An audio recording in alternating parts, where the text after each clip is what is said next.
manajer KAP FM Kaludo. Saya Vini Kalaburi dengan NIM 2023-86030 berperan sebagai partner auditor. Saya Rian Cimeyoka dengan NIM 2023-86028 berperan sebagai klien dengan jabatan manajer produksi PT Nusarasa. Hai guys, kami dari kelompok 3 akan melakukan praktik audit operasional pada PT Nusarasa yang pernah ada. Untuk itu perkenalkan, saya Nikit Purprey dengan NIM 2023-86008. Saya berperan sebagai manajer KAP FM Kaludo.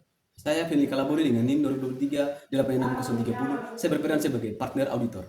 Saya Rian Cimeyoka dengan NIM 2023-86028. Saya berperan sebagai klien dengan jabatan manajer produksi pada PT Nusarasa yang pernah ada. Dan saya Melani Romukleli dengan NIM 2023-86007 berperan sebagai teknisi mesin. Demikianlah perkenalan singkat dari kelompok kami. Selamat menyaksikan. Permisi.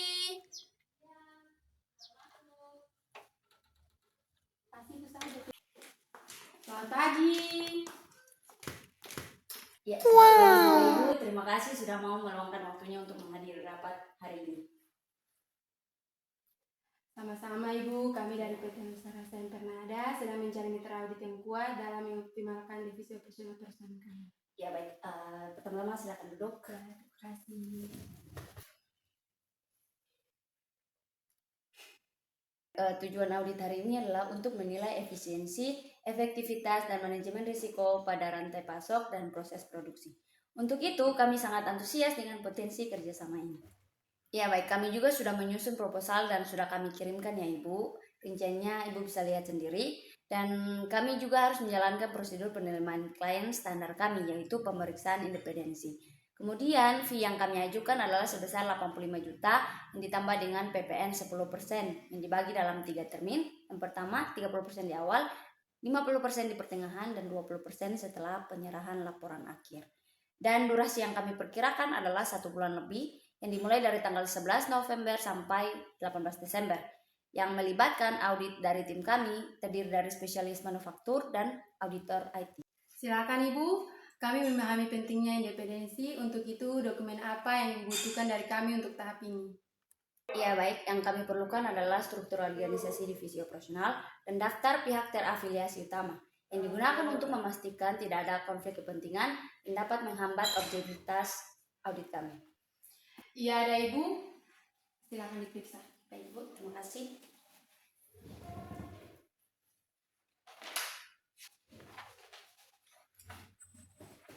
Kami pastikan tidak ada hubungan yang dapat menimbulkan konflik kepentingan. Kemudian terkait fee, kami setuju dengan harga tersebut. Iya, oke baik. Untuk tahap selanjutnya akan dijelaskan oleh rekan saya. Silakan Pak. Ya. Baiklah, setelah menerima proposal dan biaya yang telah disepakati, kami siap melanjutkan ke proses ini. Baik Ibu, langkah selanjutnya adalah penandatanganan surat perikatan audit. Surat ini meresmikan hubungan kita yang mencakup ruang lingkup yang disepakati, tanggung jawab masing-masing pihak, fee, dan kerahasiaan data. Kami akan meninjau dan menandatangani surat perikatan tersebut dalam 3 hari kerja. Kami juga akan menunjuk seorang manajer penghubung dari tim internal audit kami untuk berkoordinasi langsung dengan tim. Terima kasih Ibu. Setelah surat perikatan ditandatangani dan pembayar termin pertama diterima, kami akan segera menjadwalkan pertemuan kita. Kira-kira setelah 3 hari baru Ibu kembali untuk kita membahas lebih lanjut terkait peningkatan efisiensi dan efektivitas pada rantai pasok. Ya baik Pak, kami akan kembali dalam 3 hari kemudian. Selamat pagi Pak. Terima kasih. Pak. Selamat pagi Bu, mari Bu, silakan duduk.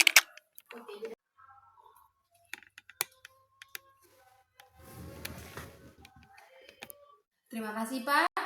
Kami sudah menandatangani surat perikatan dan sudah dikirimkan dalam bentuk file.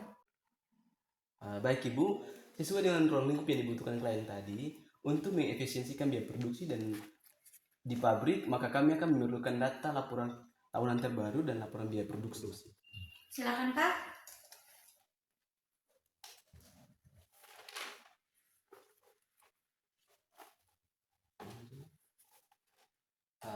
Oke baik Ibu, berdasarkan data laporan biaya produksi dari bulan Januari sampai dengan bulan November ini, kami menemukan bahwa biaya peralatan meningkat menjadi 22% dibanding dengan tahun sebelumnya. Namun outputnya hanya meningkat menjadi 8%. Bisakah Ibu jelaskan kenapa sampai terjadi demikian? Benar Pak, tapi sebagian besar selisih itu terjadi karena produk cacat akibat suhu mesin yang tidak stabil, terutama di lini pengemasan. Baik Ibu, apakah ada sistem perencanaan pemilihan preventif yang sudah dijalankan secara rutin? Bolehkah kami meminta dokumen laporan perawatan mesin dan catatan downtime dan jadwal maintenance? Ada Pak?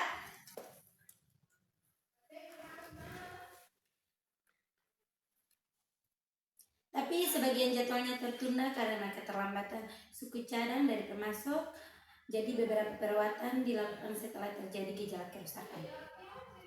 Baik Ibu, itu artinya bahwa manajemen risiko dan kegagalan mesin belum sepenuhnya bisa secara efektif. Kami juga meminta downtime rata-rata dari 3 jam menjadi 6 jam per bulan. Bisa dikatakan bahwa masalah efisiensi biaya produksi mesin ini disebabkan karena kerusakan atau ketidakstabilan mesin, sehingga ada pemborosan bahan baku dan meningkatnya biaya produksi. Ya Pak. Baik, sesuai dengan temuan yang tadi, untuk mengefisiensi biaya produksi, saya sarankan Ibu mulai menerapkan sistem pengendali biaya berbasis anggaran dan melakukan analisis biaya standar setiap bulannya. Dengan begitu, setiap penyimpangan bisa cepat diketahui dan dikendalikan. Itu ide bagus. Kalau untuk mesin, kira-kira langkah apa yang bisa kami ambil agar kerusakan bisa ditekan? Oke baik Ibu, bisa kita mulai dengan program preventive maintenance, jadwal perawatan rutin sebelum mesin rusak. Kalau kemungkinan, gunakan juga sistem monitoring digital supaya kondisi mesin bisa dipantau real time. Dan jangan lupa cadangkan suku cadang penting agar produksi tidak berhenti saat perbaikan nanti. Wah, masuk akal sekali. Selama ini kami lebih sering menunggu mesin rusak baru diperbaiki. Padahal itu justru menambah biaya. Saya akan bentuk tim kecil untuk atur jadwal perawatan dan pelatihan teknisi. Itu langkah bagus, Ibu. Kalau program ini dijalankan, saya yakin biaya produksi bisa turun, produktivitas meningkat, dan resiko mesin gagal berkurang. Terima kasih atas masukannya ya. Saya akan segera tindak lanjuti hasil audit ini. Semoga bulan depan kita bisa lebih lihat hasil yang lebih Perkuat hasil analisis kami, tim kami akan melakukan pengumpulan bukti audit sebagai berikut. Yang pertama, meninjau langsung ke area produksi untuk melihat kondisi aktual mesin. Yang kedua, menelaah dokumen pembelian suku cadang. Yang ketiga, menganalisis ulang data keuangan, biaya perawatan, bahan baku, dan hasil produksi. Baik, kami akan menyiapkan semua dokumen yang diperlukan agar tim audit dapat meninjau secara lengkap. Baik Ibu, nanti kami akan menyusun jadwal kunjungan lapangan dan daftar personal kunci yang harus kami wawancarai. Dan siap memberikan data yang diperlukan dan akses ke lantai produksi. Baik, dengan demikian rapat analisis data dan penutupan audit hari ini resmi ditutup. Kami berharap rekomendasi yang kami berikan memberikan dampak yang signifikan untuk meningkatkan efisiensi dan efektivitas operasional PT Nusa Rasa yang pernah ada. Tentu kami juga berharap demikian. Terima kasih. Sama-sama Ibu. Yesus sampai